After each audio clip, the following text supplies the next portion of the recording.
Hello दोस्तों, आप सभी का इस नए चैनल VIQ एजुकेशन 12th पे आप सभी का स्वागत है बच्चों।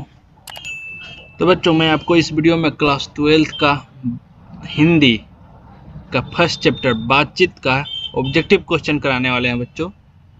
और बच्चों, ये पूरा वीडियो नए सिरे से चालू हुआ है। जैसे कि आप लोगों को पता ही होगा, पिछले वाले जो भी लड़के 12th में थे उन सभी का एग्जाम ख़त्म हो चुका है। अब जो नए सिरे से अपना पढ़ना चाह रहे हैं 12th क्लास के लिए, अगला साल उनका बोर्ड होगा, तो वो इस चैनल के सब्सक्राइब और लाइक सब्सक्राइब जरूर कर लीजिएगा बच्चों। बेल आइकन भी बजा दीजिएगा और इस चैनल को फॉलो भी कर लीजिएगा बच्चों, ताकि हम जो भी वीडियो बनाए आप लोगों के लिए इस चैनल के माध्यम से आपके पास पहुंच जाए।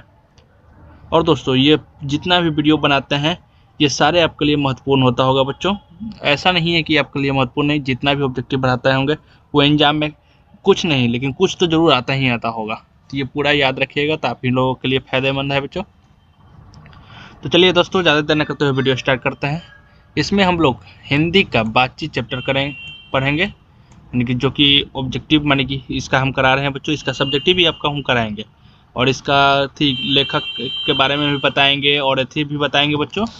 हाँ, कहानी क्या क्या था वो भी बताएंगे। देखिए कि पहले ऑब्जेक्टिव करा देते हैं, ऐसे आप लोगों को कुछ हिंट भी मिलेगा। चलिए दोस्तों, स्टार्ट करते हैं। पहला नाम वापस क्या बोल रहा है, इस चैनल को लाइक और सब्सक्राइब जरूर कर दीजिएगा बच्चों। और अंतिम में बच्चों आप लोगों के लिए एक क्वेश्चन हम आपको देंगे, वो आपको क्वेश्चन सुन लेना है। अगला वीडियो में उस क्वेश्चन का आंसर आपको हम पूछेंगे बच्चों, उस क्वेश्चन का आंसर बताइएगा। तो चलिए बच्चों, इसमें बताइए, बाल कृष्ण भट्ट के अनुसार कितने कानों में परी बात खुल जाती है। यानी कि बातचीत में बाल कृष्ण भट्ट, एक बात याद रखिए बच्चों, बातचीत के लेखक कौन थे? तो बाल कृष्ण भट्ट थे। तो बातचीत के लेखक कौन थे? तो बाल कृष्ण भट्ट। तो बाल कृष्ण भट्ट के अनुसार कितने कानों में परी बात खुल जाती है? 2, 3, 4 या फिर 6? तो इसका सही आंसर हो जाएगा बच्चों ऑप्शन नंबर डी, 6 कानों में परी बात खुल जाती है, यानी कि ऑप्शन नंबर डी बिल्कुल राइट आंसर है बच्चों पहला का। दूसरा वापस क्या बोल रहा है दोस्तों, 100 अजान एक सुजान नामक उपन्यास के उपन्यासकार कौन है? तो ये दोस्तों बताइए कि 100 अजान एक सुजान नामक उपन्यास के उपन्यासकार कौन है? तो वो है बाल कृष्ण भट्ट। कौन है? तो बाल कृष्ण भट्ट है, यानी कि ऑप्शन सी बिल्कुल राइट आंसर बच्चों दूसरा का। तीसरा नंबर पर क्या कहना चाह रहा है कि हिंदी के एडिशन कौन? तो हिंदी के एडिशन निम्नलिखित में से कौन कहे जाते हैं? यानी कि बाल कृष्ण भट्ट या फिर चंद्रधर शर्मा गुलेरी या फिर जयप्रकाश नारायण या फिर दिनकर, इनमें से किन को हिंदी के एडिशन कहा जाता है? तो बताइए बच्चों, इसका आंसर हो जाएगा ऑप्शन नंबर ए, बाल कृष्ण भट्ट को हिंदी के एडिशन कहा जाता है, यानी कि ऑप्शन नंबर ए बिल्कुल राइट आंसर हो जाएगा बच्चों तीसरा का। चौथा नंबर पर क्या बोला बच्चों, बाल कृष्ण भट्ट की रचना निम्न में से कौन है? यानी कि बाल कृष्ण भट्ट की रचना निम्न में से कौन है? अभी भी हम आपको बताए थे बच्चों कि बातचीत के लेखक कौन है? तो बाल कृष्ण भट्ट हुए। बातचीत के लेखक या फिर रचना या फिर रचनाकार जो भी हैं वो है बाल कृष्ण भट्ट। तो बाल कृष्ण भट्ट की रचना निम्न में से कौन सा है? तो वो है बातचीत, यानी कि ऑप्शन नंबर ए बिल्कुल राइट आंसर बच्चों चौथा का। पांचवा नंबर वापस पर है बच्चों, बातचीत के जरिए भाप बनकर क्या बाहर निकल जाता है? जब हम किसी से एक दूसरे से बातचीत करते हैं तो हम लोगों के क्या माने कि हम लोगों के अंदर क्या रहता है जो कि वो भाप बनकर बाहर आ जाता है? ईर्ष्या। ईर्ष्या किसी के प्रति रहेगा तो हम लोग बात करेंगे उससे, ईर्ष्या बाहर आ जाएगी? नहीं आएगी। द्वेष भी नहीं आएगा। कलेश रहेगा तो और कलेश बढ़ ही जाएगा उल्टा। जो सुधारने जाएंगे तो उसमें सबका बुद्धि ठंडा नहीं रहता, क्रोध ठंडा रहेगा, तभी आप लोगों को कलेश के समय पर बातचीत करेंगे तभी ठीक रहेगा। मवाद या धुआं, मवाद या धुआं यानी कि अंदर भी जो भी एथी रहता है, अशांति जिसके प्रति लगता है, वो सब बाहर आ जाएगा। यानी कि बातचीत के जरिए भाप बनकर क्या बाहर निकल जाता है? तो मवाद या धुआं बातचीत के जरिए भाप बन के निकल जाता है, यानी कि ऑप्शन नंबर सी बिल्कुल राइट आंसर बच्चों पांचवा का। छठा नंबर पसपुरा, बाल कृष्ण भट्ट की माता का क्या नाम था? चलिए बच्चों बताइए कि बातचीत के लेखक बाल कृष्ण भट्ट के माता जी का क्या नाम था? माता जी का क्या नाम था बच्चों? तो उनके माता जी का नाम था सुशीला देवी, या फिर पार्वती देवी, या फिर रजनी देवी, या फिर सविता देवी। तो इसका सही आंसर हो जाएगा बच्चों ऑप्शन नंबर सी, पार्वती देवी नाम था। बाल कृष्ण भट्ट की माता जी का क्या नाम था? पार्वती देवी, यानी कि ऑप्शन नंबर सी बिल्कुल राइट आंसर हो जाएगा बच्चों छठा का। और बच्चों इस चैनल को आप लोग ढेर सारे प्यार दीजिएगा बच्चों, ताकि ऐसे ही वीडियो हम आपके मोबाइल पर या फिर यूट्यूब के जरिए हम आपके पास पहुंचा सके बच्चों। 7वां नंबर प्रश्न क्या हुआ बच्चों? निबंध लेखन की दृष्टि से भारतेंदु युग कैसा था? निबंध लेखन की दृष्टि से भारतेंदु युग कैसा हुआ करता था? उर्वर, या फिर अनुपयोगी, या फिर प्रतिगमगामी, या फिर प्रगतिशील। तो इसका सही आंसर क्या जाए बच्चों? निबंध लेखन की दृष्टि से भारतेंदु युग कैसा था? तो वो था उर्वर उर्वरा उर्वर उर्वर था, यानी कि ऑप्शन नंबर ए बिल्कुल राइट आंसर बच्चों 7वां का। 8वां नंबर प्रश्न पर है बच्चों, बातचीत शीर्षक निबंध के अनुसार जो कुछ मवाद या धुआं जमा रहता है शरीर के अंदर या फिर मन के अंदर, वह भाप बनकर निकल पड़ता है। कैसे? अभी अभी हम आपको बताए थे बच्चों कैसे हम बातचीत मान की जो कहती है शीर्षक निबंध है, मान कि यह एक निबंध लिखा गया है बच्चों, तो बातचीत जो निबंध है उसके अनुसार किस प्रकार से मवाद या धुआं जो हम लोगों के शरीर के अंदर जमा रहता है वो भाप बनकर बाहर निकल जाता है। किस तरीके से? बहस करके, बहस करेंगे तो और लड़ाई हो जाएगा, और अंदर इतनी मवाद और धुएं बैठ जाएगा, झगड़ा करेंगे भी तो वही हाल होगा, हंसने से भी उतना खास फर्क नहीं पड़ेगा। लेकिन बातचीत के जरिए है ना, हम अपना दिल बेचैन जो भी रहता है वो शांत कर सकते हैं, अपना अंदर के मवाद या धुआं को बाहर निकाल सकते हैं, यानी कि ऑप्शन नंबर सी बिल्कुल राइट आंसर बच्चों 8वां का। 9 नंबर प्रश्न है बच्चों, जैसा काम वैसा परिणाम किस लेखक द्वारा रचित प्रहसन है? जैसा काम वैसा परिणाम यह किस लेखक द्वारा रचित है? तो इस रामधारी सिंह दिनकर द्वारा नहीं, मोहन राकेश के द्वारा, जयप्रकाश नारायण के द्वारा नहीं। तो जैसा काम वैसा परिणाम, इसके लेखक कौन है? तो बालकृष्ण भट्ट है।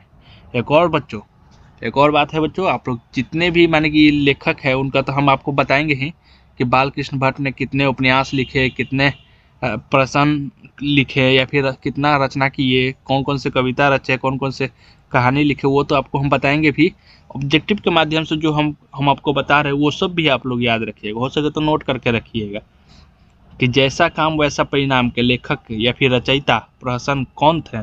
तो बालकृष्ण भट्ट है, यानी कि ऑप्शन नंबर सी बिल्कुल राइट आंसर बच्चों 9वां का। 10 नंबर प्रश्न है बच्चों, बालकृष्ण भट्ट के पिता का क्या नाम था? चलिए बच्चों बताइए, बालकृष्ण भट्ट के पिताजी का क्या नाम था? देनी प्रसाद भट्ट, टेनी प्रसाद भट्ट, या फिर बेनी प्रसाद भट्ट, या फिर सैनी प्रसाद भट्ट। तो बालकृष्ण भट्ट के पिता का नाम क्या था? तो उनके पिताजी का नाम था बेनी प्रसाद भट्ट, यानी कि ऑप्शन नंबर बी बिल्कुल राइट आंसर जो बच्चों 10वां का। बालकृष्ण भट्ट के पिताजी का क्या नाम था? बेनी प्रसाद भट्ट, और माताजी का पार्वती देवी। चलिए बच्चों 11 नंबर प्रश्न क्या हो रहा है, दमयंती स्वयंवर किस लेखक की रचना है? जो दमयंती स्वयंवर है वो किस लेखक की रचना है दोस्तों? तो वो है बालकृष्ण भट्ट की। किसकी रचना है? तो बालकृष्ण भट्ट की।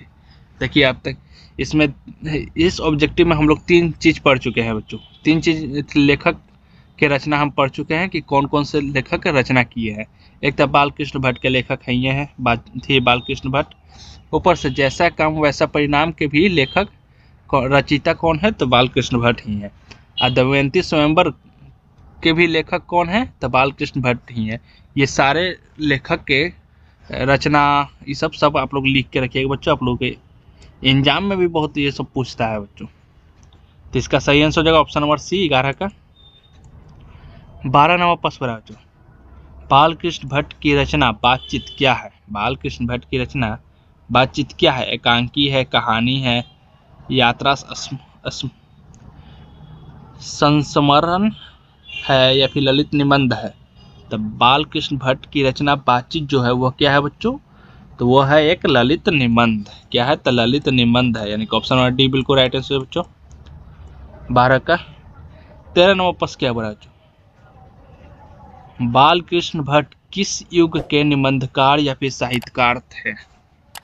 बाल कृष्ण भट्ट वो जब निबंधकार या फिर साहित्यकार थे तो कौन से युग के थे? प्रसाद युग के, या फिर द्विवेदी युग के, या फिर भारतेंदु युग के, या फिर स्वातंत्र्योत्तर युग के? तो कौन से युग के थे बच्चों बालकृष्ण भट्ट? तो वो थे भारतेंदु युग के थे, यानी कि ऑप्शन नंबर बी बिल्कुल राइट आंसर है बच्चों। 13 का 14 नंबर प्रश्न पर बच्चों, मनुष्य की बातचीत का उत्तम तरीका क्या है? मनुष्य का बातचीत का उत्तम तरीका क्या हो सकता है? तर्कपूर्ण बात करना, यानी कि हर बात का एक बात मन की तर्क देता है, तर्क देता है।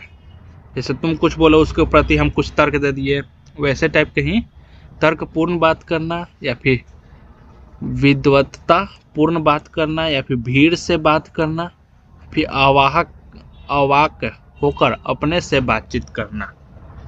तो बताइए बच्चों, मनुष्य की बातचीत का उत्तम तरीका क्या हो सकता है? तो वो हो सकता है अवाक होकर अपने से बातचीत करना, यानी कि ऑप्शन नंबर डी बिल्कुल राइट आंसर बच्चों। 14 का 15 नंबर प्रश्न बच्चों, संवाद में सबसे महत्वपूर्ण क्या है? संवाद में सबसे महत्वपूर्ण क्या हो सकता है? तर्क हो सकता है, आत्मीयता हो सकता है, या फिर जिज्ञासा हो सकता है, फिर प्रवाहक पूर्ण भाषा हो सकता है, क्या हो सकता है? संवाद में सबसे महत्वपूर्ण क्या हो सकता है बच्चों? तो वो हो सकता है आत्मीयता। आत्मीयता हो सकता है, यानी कि ऑप्शन नंबर सी बिल्कुल राइट आंसर बच्चों। 15 का 16 नंबर प्रश्न बच्चों, बाल कृष्ण भट्ट का जन्म हुआ था। अब बताइए बच्चों, बाल कृष्ण भट्ट का जो बातचीत के लेखक है उनका जन्म कब हुआ था, कौन से ईस्वी को हुआ था, ईस्वी में हुआ था?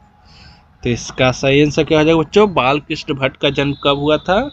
तो उनका जन्म हुआ था 23 जून 1844 ईस्वी में उनका जन्म हुआ था, यानी कि 16 का ऑप्शन नंबर बी बिल्कुल राइट आंसर जो बच्चों। 17 नंबर प्रश्न बच्चों, संयोगिता स्वयंवर रचना है। अब बताइए बच्चों, संयोगिता स्वयंवर रचना किसका है? ये चौथा हो गया बच्चों कि हम लोग किसी के रचना के बारे में जानेंगे कि संयोगिता स्वयंवर रचना किसका हो सकता है। इसका आंसर पता है तो बच्चों बता भी सकते हैं, नहीं तो अंदाजा भी लगा सकते हैं। ऐसे तो मैं बताऊंगा ही कि संयोगिता स्वयंवर रचना किसका है। तो वो है श्रीनिवास दास की रचना है। किसकी है? तो श्रीनिवास दास की। क्या आप लोगों ने बालकृष्ण भट्ट सोच लिया था? हाँ, गलत है। इनके माने कि बातचीत चैप्टर का हम सिर्फ ऑब्जेक्टिव करा रहे थे, तो इसका मतलब ये नहीं कि इन्हीं का सिर्फ पढ़ सकते हैं, इसमें कुछ अलग भी हो सकता है। तो इसमें यही अलग है कि संयोगिता स्वयंवर रचना किसका है? तो श्रीनिवास दास की है, यानी कि ऑप्शन नंबर सी बिल्कुल राइट आंसर हो जाएगा बच्चों। 17 का 18 नंबर प्रश्न बच्चों, बातचीत शीर्षक निबंध के अनुसार रस का समुद्र किनकी बातचीत में उमड़ा चला जाता है? यानी कि बातचीत जो शीर्षक निबंध है, ललित निबंध, उसके अनुसार रस का समुद्र किनकी बातचीत में उमड़ा चला जाता है?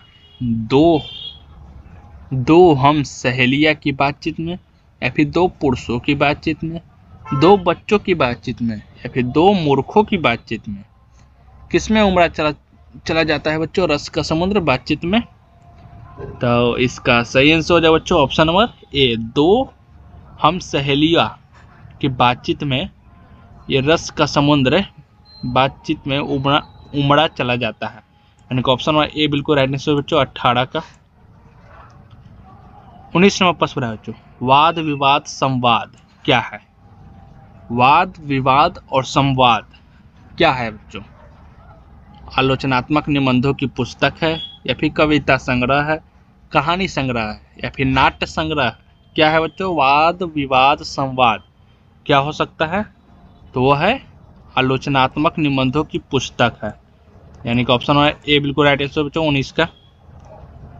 20 नंबर प्रश्न पर बच्चों, बालकृष्ण भट्ट ने कौन सा मासिक पत्र निकाला था? बालकृष्ण भट्ट ने कौन सा मासिक पत्र निकाला था? इसका आंसर हो जाएगा बच्चों प्रताप, तो नहीं। कर्मवीर ज्योत्सना, हिंदी प्रदीप, नहीं। इसका सॉरी बच्चों, बालकृष्ण भट्ट ने कौन सा मासिक पत्र निकाला था? तो वो था हिंदी प्रदीप। यह पत्रिका निकाले थे बालकृष्ण भट्ट, यानी कि ऑप्शन सी बिल्कुल राइट आंसर बच्चों 20 का। कोई बात नहीं बच्चों, हमको लग रहा है कि ये आपको कुछ समझ नहीं आ रहा होगा, तब पर भी आप लोग ये कुछ समझने की कोशिश कीजिए। जैसे कुछ ही दिनों में हम आपको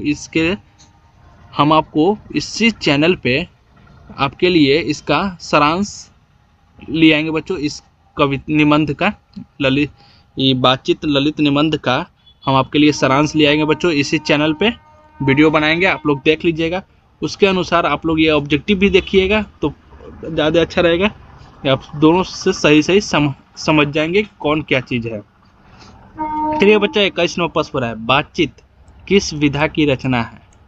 बातचीत किस विधा की रचना है? तो वह है निबंध। निबंध विधा की रचना, यानी कि ऑप्शन नंबर डी बिल्कुल राइट आंसर बच्चों 21 का। 22 नंबर प्रश्न पर बच्चों, रॉबिन्सन क्रूसो ने 16 वर्ष के उपरांत किसके मुख से एक बात सुनी? है कि इस बातचीत निबंध में बच्चों रॉबिन्सन क्रूसो का भी नाम जिक्र किया जाता है, जिन्होंने 16 वर्ष के उम्र के उपरांत किसी के मुख से बात सुनी थी। फ्राइडे के मुख से, या फिर संडे के मुख से, या फिर स्टील के, या फिर एडिसन के मुख से। तो इसका सही आंसर बच्चों ऑप्शन नंबर ए, फ्राइडे के मुख से इन्होंने बात सुनी थी 16 वर्षों के उपरांत, यानी कि ऑप्शन नंबर ए बिल्कुल राइट आंसर बच्चों 22 का। 23 नंबर प्रश्न पर बातचीत शीर्षक निबंध के निबंधकार कौन है? जो बातचीत शीर्षक निबंध है उसके निबंधकार कौन है? चलिए बच्चों इसका आंसर आप लोग बता दीजिए बच्चों।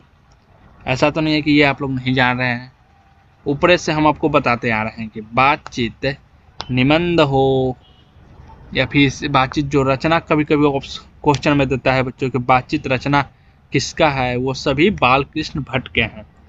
बातचीत शीर्षक निबंध के निबंधकार कौन है? तब बालकृष्ण भट्ट, यानी कि ऑप्शन नंबर डी बिल्कुल राइट आंसर बच्चों 23 का। 24 नंबर प्रश्न बोल रहा है बच्चों, बातचीत के माध्यम से बालकृष्ण भट्ट क्या बतलाना चाहते थे? यानी कि ये जो बातचीत वो उन्होंने निबंध लिखा था, इसके माध्यम से वो क्या बतलाना चाहते होंगे पूरे समाज को, पूरे एथी को? बातचीत की शैली, या फिर भाषण की शैली, या फिर संवाद की शैली, या फिर इनमें से कोई नहीं। तो बातचीत के माध्यम से, इस निबंध के माध्यम से बालकृष्ण भट्ट पूरे दुनिया या फिर पूरे समाज को यह बतलाना चाहते थे बातचीत की शैली, यानी कि बातचीत करने का तरीका, यानी कि ऑप्शन ए बिल्कुल राइट आंसर है बच्चों 24 का। 25 नंबर प्रश्न पर है बच्चों, भट्ट जी को किसने अंग्रेजी साहित्य के एडिशन और स्टील की श्रेणी में रखा था? बालकृष्ण भट्ट जी को किसने अंग्रेजी साहित्य के एडिशन और स्टील की श्रेणी में रखा था? तो वो रखे थे रामचंद्र शुक्ल जी। कौन थे? तो रामचंद्र शुक्ल जी, यानी कि ऑप्शन सी बिल्कुल राइट आंसर बच्चों 25 का। 26 नंबर प्रश्न क्या बरा जो, बालकृष्ण भट्ट का निवास स्थान कहाँ है? चलिए बच्चों आप लोग बताइए। बालकृष्ण भट्ट का जन्म भी आप लोग जान लिए हैं, उनके माता पिता के नाम भी जान लिए हैं, तो उनका निवास स्थान कहाँ था, वो कहाँ पे रहते थे, वो बताइए बच्चों। लखनऊ उत्तर प्रदेश में, या फिर मथुरा उत्तर प्रदेश में, इलाहाबाद उत्तर प्रदेश में, या फिर वाराणसी उत्तर प्रदेश में? तो बालकृष्ण भट्ट का निवास स्थान कौन सा था? तो वो था इलाहाबाद उत्तर प्रदेश में, यानी कि ऑप्शन नंबर बी बिल्कुल राइट आंसर बच्चों 26 का। 27 नंबर प्रश्न बच्चों, बालकृष्ण भट्ट ने किस पत्रिका का संपादन किया? यानी कि बालकृष्ण भट्ट जो थे वो कौन से पत्रिका का संपादन किए थे? तो हम आपको बताए थे बच्चों कि बालकृष्ण भट्ट कौन से पत्रिका के रचनाकार थे या फिर संपादन किए थे, बात बराबर हुआ। तो वो हिंद प्रदीप था, हिंद प्रदीप, यानी कि ऑप्शन नंबर सी बिल्कुल राइट आंसर बच्चों 27 का।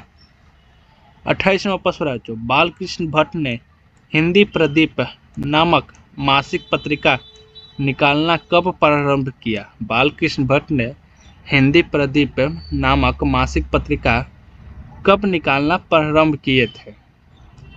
कब से निकालना प्रारंभ किए थे बच्चों? तो वो निकालना 1877 से प्रारंभ किए थे, यानी कि ऑप्शन ए बिल्कुल राइट आंसर बच्चों 28 का। 29वां प्रश्न बच्चों, बालकृष्ण भट्ट के पिता पेशे से क्या थे? बालकृष्ण भट्ट के पिताजी का क्या नाम था? तो बेनी प्रसाद भट्ट।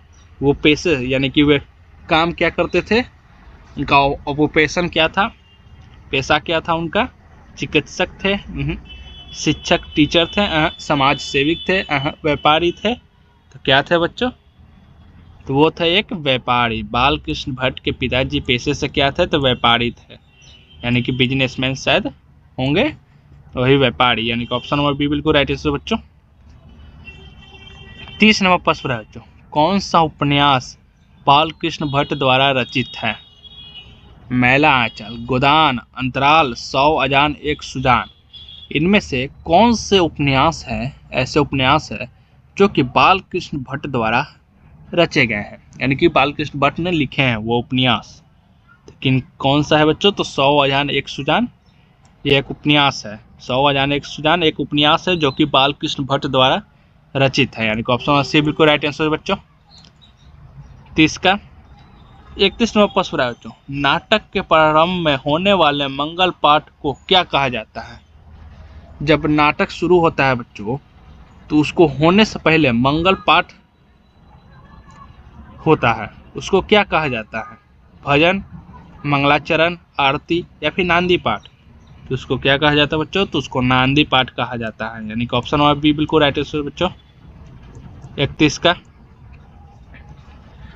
32 नंबर प्रश्न है बच्चों, रोबिन्स क्रूसो को कब तक मनुष्य का मुख देखने को नहीं मिला था? चलिए बच्चों देखिए, ये एक रोबिन्स क्रूसो थे, इनका नाम आप लोग जानते होंगे तो ठीक है, नहीं तो आप ये इस बातचीत का जब हम सारांश कराएंगे तो उसमें भी हम आपको बताएंगे। ऐसे भी ऑब्जेक्टिव के भी माध्यम से आप लोग जान लीजिए कि रोबिन्स क्रूसो थे। इसी चैप्टर के माध्यम से बताया गया था कि रोबिन्स क्रूसो 16 वर्षों के उपरांत ही किसके मुख से बातचीत सुनी थी? तो फ्राइडे के मुख से बातचीत सुनी थी। तब इसमें यह पूछ रहा है बच्चों 32 नंबर क्वेश्चन में कि रोबिन्स क्रूसो को कब तक मनुष्य का मुख देखने को नहीं मिला था? कब तक नहीं मिला था बच्चों? तो उनको 16 वर्षों तक किसी भी मनुष्य का मुख देखने को नहीं मिला था रोबिन्स क्रूसो को, यानी कि ऑप्शन नंबर सी बिल्कुल राइट आंसर है बच्चों 32 का। 33 नंबर प्रश्न है बच्चों, बोलने से ही मनुष्य के रूप का साक्षात्कार होता है, यह किसने कहा था? बोलने से ही मनुष्य के रूप का साक्षात्कार होता है, यानी कि जब भी कोई आदमी बातचीत करता है तो उसके बातचीत के ढंग से साक्षात्कार यानी कि उसके गुण का पता चलता है कि हाँ वो किस प्रकार से है, कैसा संस्कार उसको मिला है, कैसा है, वो सब उसको पता चलता है। तो बताइए बच्चों कि बोलने से ही मनुष्य के रूप का साक्षात्कार होता है, यह किसने कहा था? एडिसन ने, फिर बेन जॉनसन ने, या फिर मिल्टन ने, या फिर स्पेंसर ने? तो किसने कहा था? तो वो बेन जॉनसन ने कहा था। कौन कहे थे? तो बेन जॉनसन, यानी कि ऑप्शन नंबर बी बिल्कुल राइट आंसर बच्चों 33 का। 34 नंबर प्रश्न है बच्चों, असल बातचीत सिर्फ 2 व्यक्तियों में ही हो सकती है, यह किसका कहना था? यह किसका मत था या फिर यह किसका कहना था कि असल बातचीत 2 ही व्यक्तियों में हो सकती है? तो वह एडिसन के कहना था कि असल बातचीत सिर्फ 2 व्यक्ति में ही हो सकता है। तीसरा व्यक्ति आ जाएगा तो बात इधर उधर हो जाएगा, या फिर जब भी आप लोग देखते होंगे 2 व्यक्ति गंभीर बात पर चर्चा करते रहते हैं, तीसरा आ जाता है, टॉपिक बदल जाता है। तो 34 का ऑप्शन ए हो जाएगा बच्चों। 35 नंबर प्रश्न है, एडिसन के अनुसार असल बातचीत कितने लोगों के बीच हो सकती है? एडिसन के अनुसार असल बातचीत कितने लोगों के बीच हो सकती है बच्चों? तो 2 लोगों के बीच, यानी कि ऑप्शन ए बिल्कुल राइट आंसर हो जाएगा 35 का। 36 नंबर प्रश्न है, जो बातचीत से मन किस प्रकार का हो जाता है? चलिए बच्चों आप लोग बताइए, बातचीत जब खुल कर हम लोग बातचीत कर लेते हैं उससे हम लोगों का मन किस प्रकार का हो जाता है? क्रोधपूर्ण हो जाता है? क्या हम लोग गुस्सा हो जाते हैं, या फिर भारी जैसा लगता है, या फिर बोझिला टाइप का, यानी कि माथा लगता है कि भारी टाइप का, वैसा लगता है, या फिर हल्का या फिर स्वच्छ लगता है, यानी कि चलो मन शांत हुआ, ऐसा टाइप के लगता है। तो चलिए बच्चों बताइए 36वां प्रश्न का कि बातचीत से मन किस प्रकार हो जाता है। तो किस प्रकार हो जाता है, हल्का और स्वच्छ हो जाता है, एकदम संतुष्ट हो जाएगा किसी से बातचीत कीजिएगा तो, यानी कि ऑप्शन नंबर सी बिल्कुल राइट आंसर बच्चों 36 का। 37वां प्रश्न राज्य किसके न होने से सृष्टि गूंगी प्रतीत होती है। श्रवण शक्ति से, दिव्य शक्ति से, या फिर स्मरण शक्ति से, या फिर वाक्य शक्ति से। तो बताइए बच्चों इसमें से कौन सा शक्ति नहीं होगा जिससे पूरा सृष्टि, पूरा पृथ्वी, पूरा दुनिया गूंगी प्रतीत होगा। तो वाक्य शक्ति से हो सकता है बच्चों, यानी कि ऑप्शन नंबर बी बिल्कुल राइट आंसर हो जाएगा, वाक्य शक्ति, यानी किसी में वाक बोलने की ही क्षमता नहीं रहेगा तो पूरा दुनिया तो गूंगा प्रतीत लगेगा ही, एकदम शांत सा। 38वां प्रश्न क्या बोल रहा है दोस्तों बच्चों, आर्ट ऑफ कन्वर्सेशन कहाँ से लोगों में सर्वाधिक प्रचलित हुआ है, अफ्रीका के, या फिर भारत के, या फिर कनाडा के, या फिर यूरोप के। तो वो हुआ था यूरोप के, यानी कि ऑप्शन नंबर सी बिल्कुल राइट आंसर है बच्चों 38 का। 39वां प्रश्न पर बच्चों, बाल कृष्ण किस काल के रचनाकार हैं। बाल कृष्ण किस काल के रचनाकार हैं। चलिए बच्चों आधुनिक काल के हैं, आदि काल के हैं, रीति काल के, या फिर भक्ति काल के। तो इसका सही आंसर हो जाएगा बच्चों आधुनिक काल के थे। कौन से काल के रचनाकार थे, तो आधुनिक काल के, यानी कि ऑप्शन नंबर डी बिल्कुल राइट आंसर बच्चों 39 का। और चलिए बच्चों आप सभी का यहाँ पे प्रश्न समाप्त होता है बच्चों, ऑब्जेक्टिव क्वेश्चन समाप्त हुआ बच्चों आप लोगों का बातचीत का। और बच्चों मैंने आपसे बोला था कि अंतिम में आप लोगों से कुछ प्रश्न करेंगे, तो इसमें आपको हम होमवर्क समझिए या फिर टास्क के तौर पे हम आपको से कुछ प्रश्न पूछ रहे हैं बच्चों, वो आप लोगों को कमेंट में आंसर बताना है। आंसर बताइएगा तो ठीक है, नहीं तो अगला जब हम वीडियो लाएंगे दूसरा वीडियो उसमें हम आपको आंसर बता देंगे बच्चों। ऐसे आप लोग कमेंट जरूर कीजिएगा बच्चों। क्वेश्चन है बच्चों, बाल कृष्ण भट्ट के माता जी का क्या नाम था, पहला प्रश्न। दूसरा प्रश्न है बाल कृष्ण भट्ट के पिताजी का क्या नाम था। और तीसरा प्रश्न है बच्चों कि बाल कृष्ण भट्ट के तीसरा नंबर प्रश्न क्या है, तो बाल कृष्ण भट्ट का जन्म कहाँ हुआ था, जगह का नाम बताना है बच्चों, और उनका जन्म कब हुआ था यह भी बताना है। और चौथा नंबर प्रश्न है बच्चों कि बाल कृष्ण भट्ट के एक रचना का नाम बताइएगा बच्चों। ये बातचीत छोड़ के बाल कृष्ण भट्ट का एक रचना या फिर एक उपन्यास, इस सब का नाम बताइएगा बच्चों, कमेंट में आप लोग कीजिएगा ये चारों प्रश्न का। तो चलिए बच्चों ज़्यादा देर न करते हुए बच्चों ये वीडियो यहाँ पर समाप्त होता है बच्चों। धन्यवाद बच्चों आप लोग ये पूरा वीडियो देखने के लिए। अगले वीडियो में हम लोग मिलते हैं। चलिए बच्चों।